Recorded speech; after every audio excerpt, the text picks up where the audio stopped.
Con el permiso de mi querido amigo, el primer ministro Benjamin Netanyahu, el presidente Isaac Herzog, el presidente del Knesset Amir Ohama, ministros y diputados, buenas tardes. Es un honor estar de vuelta en esta gran nación por la cual siento un profundo amor. Me siento especialmente honrado de ser el primer presidente argentino en tener el privilegio de pronunciar un discurso en la Knesset y mediante este acto poder ahondar el vínculo entre nuestras dos naciones. Lamentablemente no tengo la fortuna de estar aquí en tiempos alegres. Con el ataque de Hamas del 7 de octubre de 2023, el pueblo israelí ha sido víctima de la agresión más aberrante de los últimos 80 años y todo el mundo libre ha sido testigo del rostro de la más abyecta barbarie. En paralelo, vemos cómo junto con el avance del terrorismo barbárico, la oscura y antigua sombra del antisemitismo se vuelve a extender como un cáncer por el mundo contemporáneo, inclusive en aquellas naciones que creían haberlo exterminado. El nazismo nos mostró lo peor de la humanidad, escribiendo las páginas más negras de nuestra historia como especie. Vencerlo costó millones de vidas. Gracias a su noble e inolvidable sacrificio, el mundo libre logró construir un nuevo orden basado en la democracia y la libertad. Pero lamentablemente, el aprendizaje humanitario que hasta hace poco creíamos definitivo, hoy está cada vez más borroso. Creíamos haber dejado atrás horrores como el Holocausto. Creímos haberle puesto un punto final a la barbarie. Y sin embargo, la tragedia del 7 de octubre nos ha despertado de este apacible sueño. Nos ha recordado con su salvajismo que el fundamentalismo asesino está más vivo que nunca. Ese mismo afán de exterminar al pueblo judío, manifestado bajo diversas formas a lo largo de la historia, se las ha arreglado para resistir el paso del tiempo. Los argentinos supimos vivirlo en carne propia durante los atentados a la Embajada de Israel y la AMIA en 1992 y 1994 respectivamente, dejando un saldo de 114 muertos.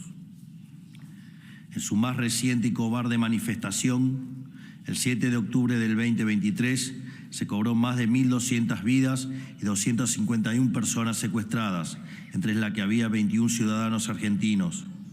Al día de hoy, 55 siguen aún en cautividad, entre los que se encuentran 4 argentinos, Eitan Horn, David y Ariel Cunio y Lior Rudaev. Seguiremos exigiendo su liberación inmediata e incondicional.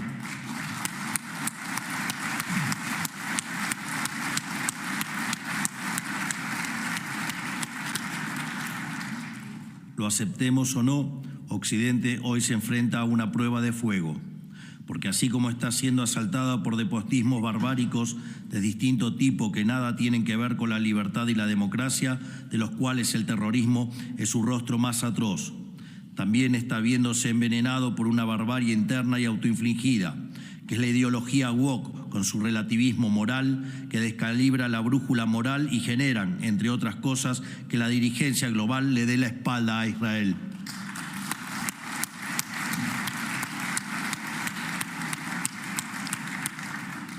Párrafo aparte para la ex activista climática que se convirtió en una mercenaria del activismo para cualquier cosa que le dice la izquierda internacional a cambio de un poquito de prensa y cámaras.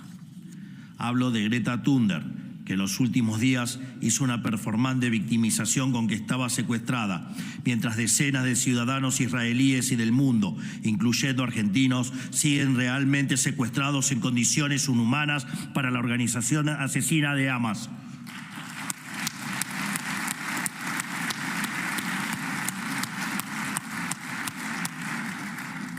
El punto es que esta corrupción de nuestros principios morales fundamentales es demasiado cara, porque le terminan allanando el camino al terrorismo, al tomar por válidos los reclamos y las formas de una bandada de asesinos sin escrúpulos.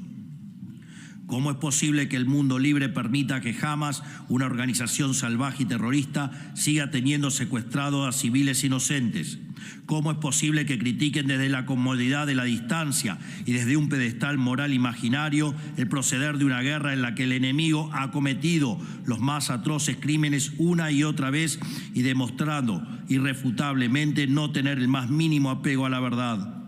Cuando las fuerzas en pugna en conflicto son el bien y el mal, no hay equivalencia moral posible. La Argentina no se va a mantener al margen. Como anuncié en mi primera participación en la ONU, la Argentina levantará la voz y hará fuerza en favor de la defensa de nuestros semejantes. Las naciones que defendemos la cultura occidental, nuestra forma de vida, nuestro entendimiento político y civil basado en la defensa de la libertad, la propiedad y la vida, tenemos que estar juntos y alinearnos para custodiar ese legado, estableciendo nuevos lazos políticos, comerciales, culturales, diplomáticos y militares, una alianza de naciones libres.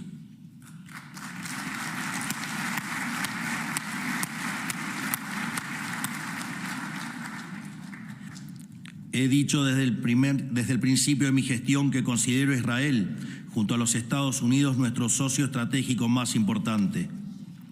Nuestra agenda presente es diametralmente opuesta a la de los gobiernos anteriores, que desentendiéndose del inquebrantable lazo entre nuestros pueblos, decidieron pactar con dictaduras de toda índole. Ellos hacían causa común con la opresión, el despotismo y la intolerancia, quizás porque hacia allí querían dirigir los destinos de nuestra nación. Nosotros elegimos la libertad, la democracia y los valores occidentales, las mismas máximas que Israel defiende en una región donde son tan escasos.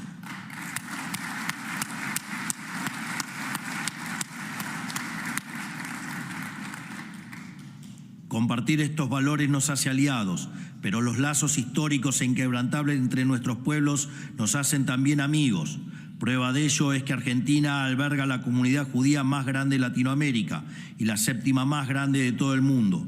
A su vez, Argentina fue de los primeros países en reconocer el Estado de Israel.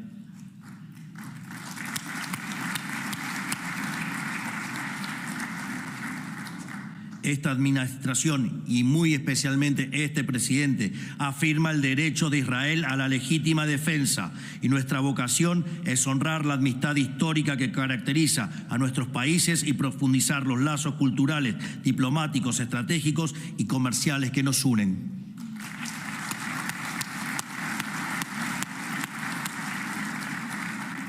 En línea con esta vocación, no hemos titubeado en declarar a Hamas una organización terrorista y tengo el orgullo de anunciar ante ustedes que en 2026 haremos efectiva la mudanza de nuestra embajada a la ciudad de Jerusalén Occidental como lo prometimos.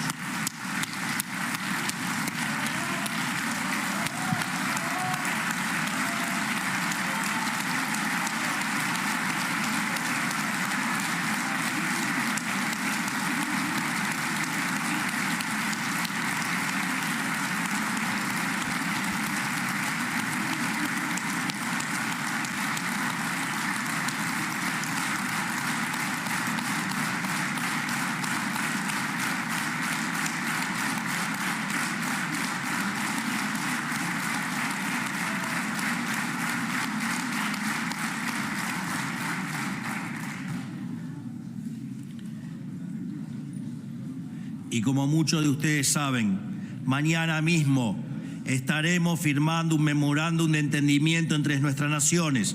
Se trata del memorándum de libertad y democracia en combate del terrorismo y el antisemitismo.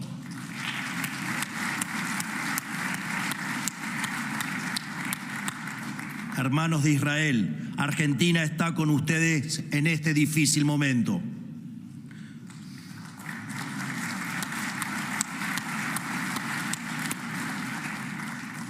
Lamentablemente, no puedo decirse lo mismo de la comunidad internacional que se ha dejado manipular por la propaganda terrorista, invirtiendo las categorías de víctima y victimario. En esa confusión, una nación que se defiende de la barbarie como Israel es considerada la agresora, mientras se tolera de la manera más hipócrita el accionar del terrorismo. Es importante entender que estamos en una batalla existencial y moral entre el bien y el mal. batalla que empezamos a perder en el momento en el que nos volvimos incapaces de distinguir entre uno y el otro, batalla de la que depende el futuro de la civilización ante el avance implacable de la barbarie.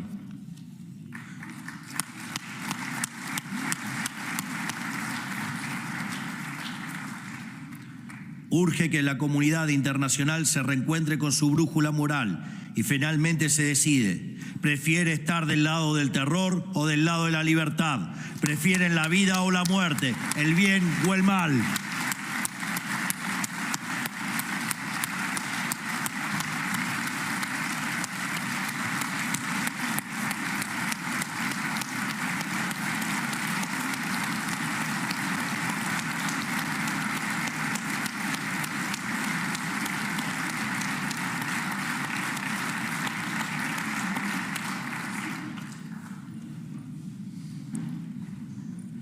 Para decidir, basta simplemente con remitirse a los hechos. De un lado hay un terrorismo barbárico que mata y destruye, que miente y tergiversa. Del otro lado, una nación que lucha por su derecho a existir y es el único bastión en la región donde imperan la libertad y la democracia.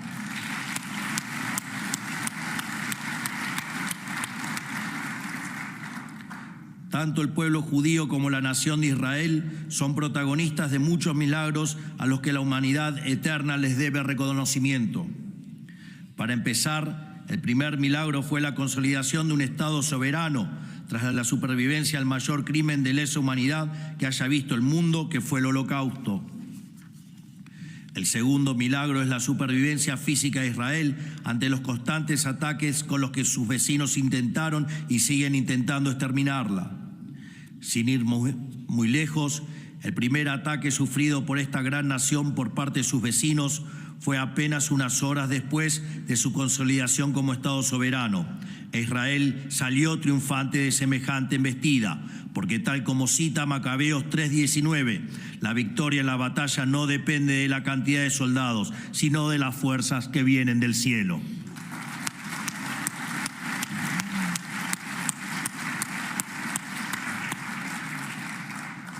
Así, lograron sobrevivir ese primer ataque y todos los posteriores, hasta posicionarse como una de las potencias mundiales en materia de defensa, seguridad e inteligencia. En este sentido, quiero recuperar una anécdota de Borges, autor que también citó mi querido amigo Vivi.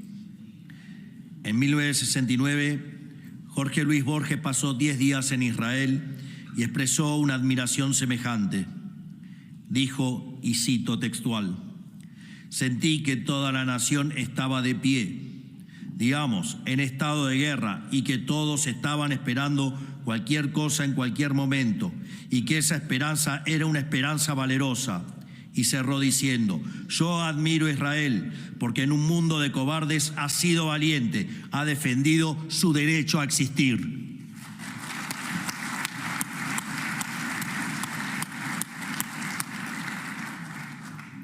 El tercer milagro es el ascenso vertiginoso que ha visto Israel en el camino de la tecnología y el emprendedurismo. A lo largo de la historia, siempre se reconoció al pueblo de Israel como trabajador y productivo. Y hoy podemos entender de manera clara y concisa el porqué. Siendo la nación con mayor número de startups per cápita, hoy es una de las potencias tecnológicas más consolidadas del mundo, con empresas que brindan bienes y servicios a todos los países del planeta y son punta de lanza en diversos sectores productivos, desde el software hasta la agricultura. En este sentido, podría considerarse un cuarto milagro a la revolución agrícola que llevaron adelante y que les permitió convertir en tierra firme, fértil, al mismísimo desierto. Lograron hacer crecer alimentos en un suelo donde no crece nada, sorprendiendo a la inclemencia de la naturaleza.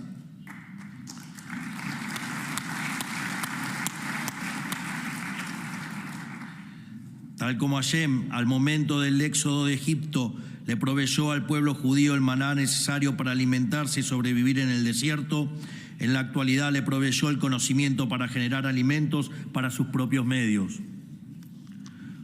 Otro milagro no menor que es digno de destacar, y lo digo como economista, es el milagro económico que llevaron adelante en la década del 80, controlando una hiperinflación que llegó a tocar el 444% anual. Se hizo también la tarea en materia económica que incluso hoy en día, luego de más de 1 año y medio de guerra interrumpida, su economía se mantiene sólida y estable.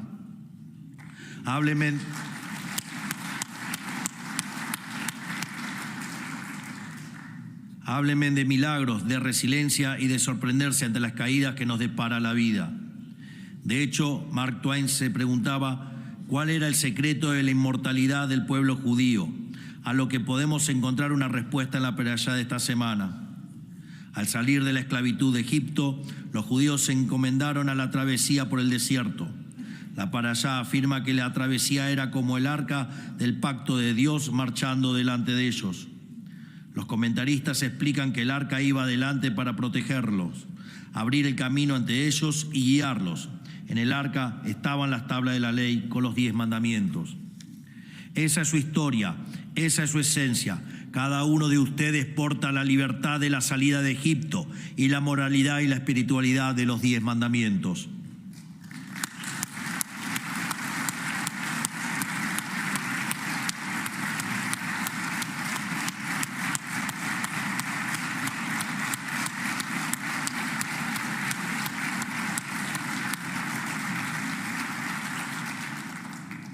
En respuesta a Mark Twain, este es el secreto de la inmortalidad del pueblo de Israel: mantenerse fieles a estos principios y valores atemporales, sin importar la circunstancia temporal, que siempre es mutable. El bien siempre es el bien, el mal siempre es el mal. Solo se necesita la sabiduría para distinguir la una de la otra y el coraje para obrar en consecuencia, ya como lo pedía el rey David.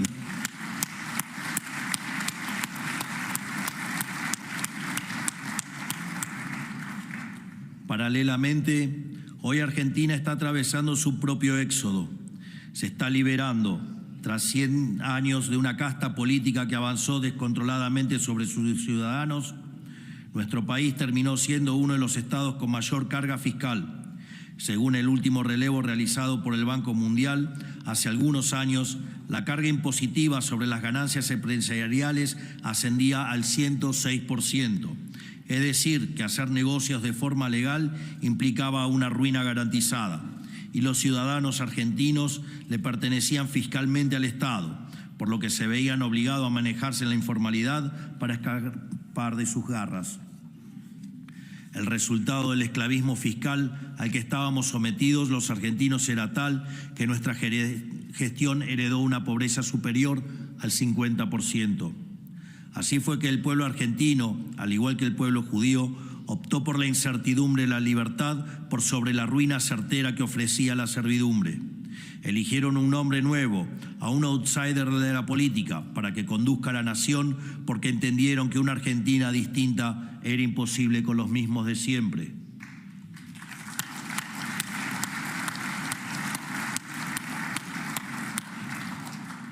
Hace 1 año y medio inauguramos un modelo inédito para nuestra población, basado en el equilibrio fiscal, la inversión privada y la protección de la vida, la libertad y la propiedad, porque sin la protección de estas 3 anclas morales no podría existir nunca la inversión ni el equilibrio.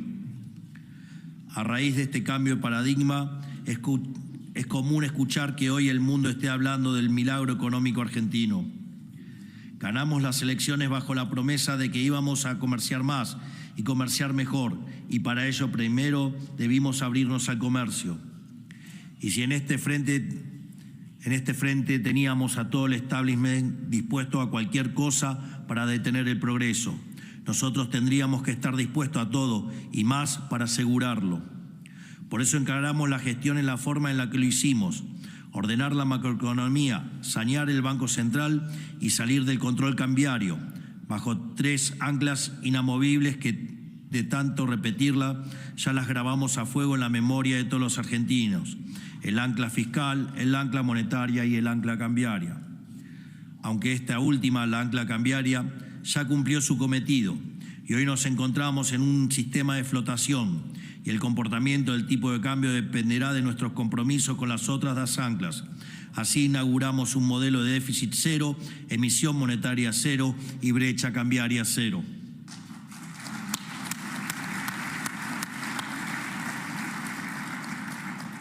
Para ordenar la macro tuvimos que atacar el huevo de la serpiente, que era el déficit fiscal. Así avanzamos sin tregua sobre una infinidad de gastos espurios que la política había cargado sobre las espaldas de todos los argentinos y de los cuales se servía para beneficiarse económica y políticamente. Gracias a estas medidas alcanzamos el superávit fiscal en nuestro primer mes de mandato, algo que todos decían que era imposible, y lo sostuvimos durante ya 17 meses, algo que no sucedía en este país hace más de 100 años. Hoy la Argentina es uno de los 5 países del mundo con superávit financiero.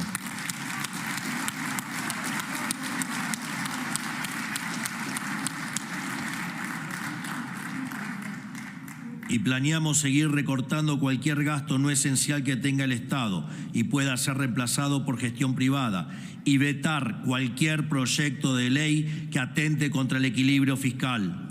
Porque, como bien decía Friedman y Rothbard, la verdadera carga fiscal está en el tamaño del Estado.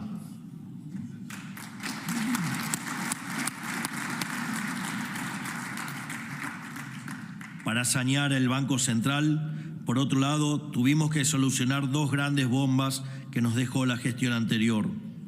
Por un lado, la avalancha de emisión endógena que nos dejaron, lo cual solucionamos hace ya varios meses. Por otro lado, la recomposición de activos de nuestro Banco Central, que ya logramos rescatar gracias a un acuerdo con el Fondo Monetario Internacional en abril. Todo esto nos permitió sacar el control de cambios que oficiaba como una piedra en la puerta giratoria y, a costa de impedir que salieran divisas, impedía que las inversiones también entraran. Todo esto lo cuento para demostrarle que nosotros ordenamos la macroeconomía con soluciones de mercado, sin vulnerar contratos ni defaultear deudas, porque la confianza es la piedra angular sobre la que se sostiene el comercio y la economía. Y nadie puede confiar en un país que no te permite hacer lo que quieras con el fruto de tu trabajo y tus inversiones. Ni nadie confiará jamás en un país que pide plata prestada pero no la devuelve.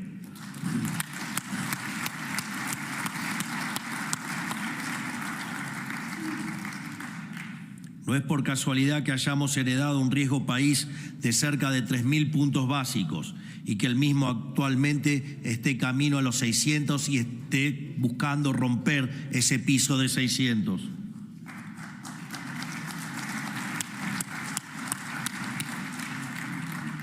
Hoy, habiendo atravesado 1 año y medio de nuestro gobierno con el foco puesto en generar las condiciones necesarias para que el comercio se desarrolle debidamente, nos encontramos ante números muy prometedores. Si al inicio de nuestro mandato invitamos a todo el planeta a juzgarnos por nuestras intenciones, hoy los invitamos amablemente a juzgarnos por los resultados que alcanzamos en menos de 2 años.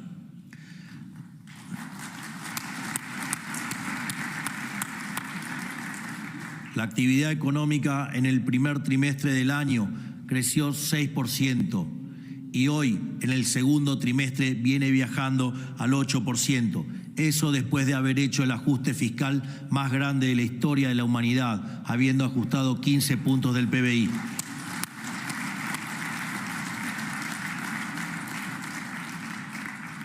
A su vez, el patentamiento de vehículos creció un 90% interanual y vio su mejor primer trimestre desde el 2018. En abril tuvimos la mayor cantidad de hipotecas en un mes desde 2008 y la mayor cantidad de escritura de compra-venta en nuestra provincia, con mayor cantidad de habitantes desde que se empezaron a medir en 2005. Según los últimos datos publicados, en abril de este año la industria creció 8,5% respecto al año anterior y la construcción casi un 26% también en forma interanual. En el transporte aerocomercial venimos de récord en récord. Tuvimos el febrero con mayor cantidad de pasajeros transportados en avión en la historia de nuestro país. Vimos también el mejor abril de nuestra historia, superando por 9% el de abril de 2019. El mejor hasta hoy, con un aumento de 21% en pasajeros internacionales y 13% de pasajeros de cabotajes comparado contra el 2024. En abril, la producción de petróleo en Vaca Muerta creció un 22% interanual. También vimos un crecimiento interanual del 7,3% en la producción de gas. En términos de exportaciones, este año tuvimos nuestro mejor primer trimestre en toda la historia en términos de cantidades exportadas. Y estos son solo algunos números que se dieron a conocer en las últimas semanas. Llevamos meses con noticias de este tipo, que a los medios no les gusta informar.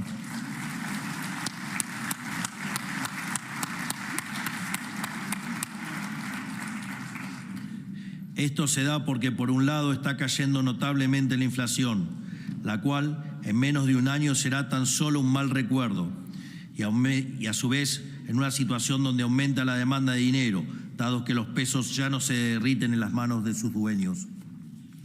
Pero también se da porque, por otro lado, está creciendo el salario privado de manera sostenida hace 12 meses.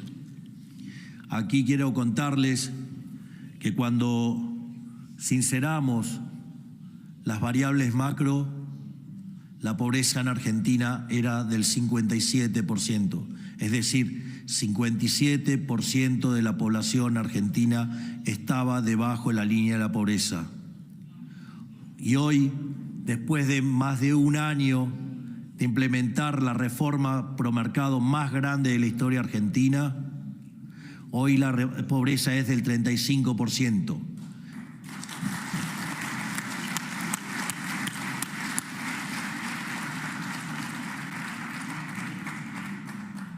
Pero a veces los números parecen algo fríos en esta mejora en que donde la pobreza cae 22 puntos.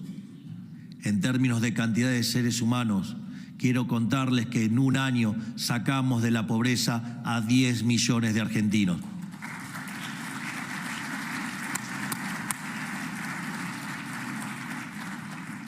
En otras palabras, gracias a bajar la inflación estamos recuperando el cálculo económico y eso le permite a todos los argentinos planificar sus cuentas personales con horizontes más largos y a los bancos les permite brindar créditos con seguridad. Eso logra que las personas de a pie puedan acceder a consumos que antes consideraban inaccesibles, como por ejemplo comprarse una vivienda, comprarse un auto o cambiar los electrodomésticos. Además, tenemos activo el régimen de incentivos a las grandes inversiones que le da un marco regulatorio y fiscal lógico a las inversiones de más de 200 millones de dólares. Ya aprobamos 4 inversiones por un valor total de 12.500 millones de dólares y tenemos 10 más en etapa de evaluación por miles de millones de dólares más. Y esto es solo el comienzo. Acaba de iniciar una nueva fase de nuestro gobierno, el de la motosierra profunda, que va a remover capas geológicas de regulaciones, impuestos y trabas al libre comercio. No me voy a cansar nunca de enfatizar que nosotros llegamos al gobierno para hacer de Argentina el país más libre del mundo y no vamos a descansar hasta que eso suceda. Ya hemos llevado adelante en un año y medio más de 2.500 reformas estructurales.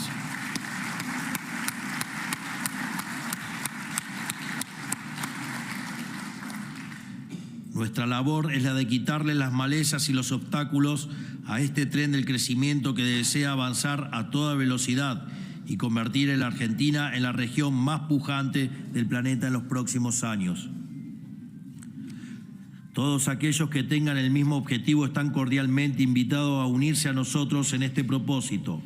Aquellos que aún duden, es mi deber informarles que los mejores lugares del tren siempre son los que primeros en agotarse. Si Israel, siendo un pequeño país desértico, logró ser vanguardia mundial en tantas áreas por haber seguido las ideas de la libertad, imagínense de lo que es capaz la Argentina, siendo el 9º país más grande del mundo y habiéndose decidido de una vez por todas a seguir las mismas ideas. Tenemos llanuras agrícolas, montañas repletas de minerales, desiertos llenos de petróleo y gas, diversidad de climas y paisajes para el turismo, el vino y la carne más famosa del mundo y tantas otras ventajas comparativas para ser aprovechadas. Y los mejores jugadores de fútbol del mundo.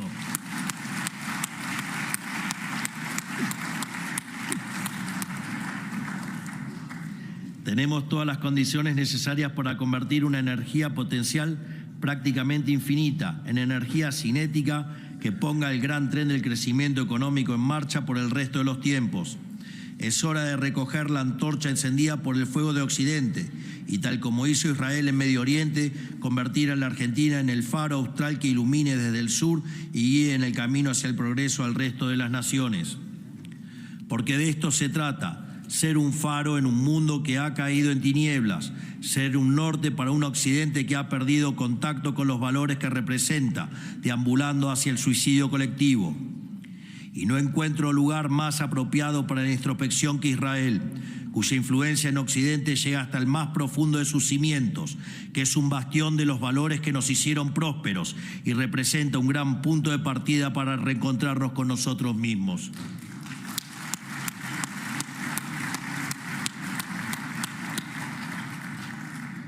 Por mi parte, siempre he considerado a la libertad como el mayor de todos los valores, y ser libres no es otra cosa que tener la capacidad de elegir entre el bien y el mal.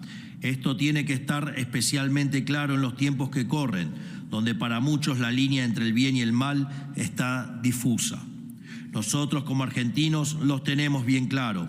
Hoy, junto con todos ustedes, alzo mi voz en un gran Am Israel Hay.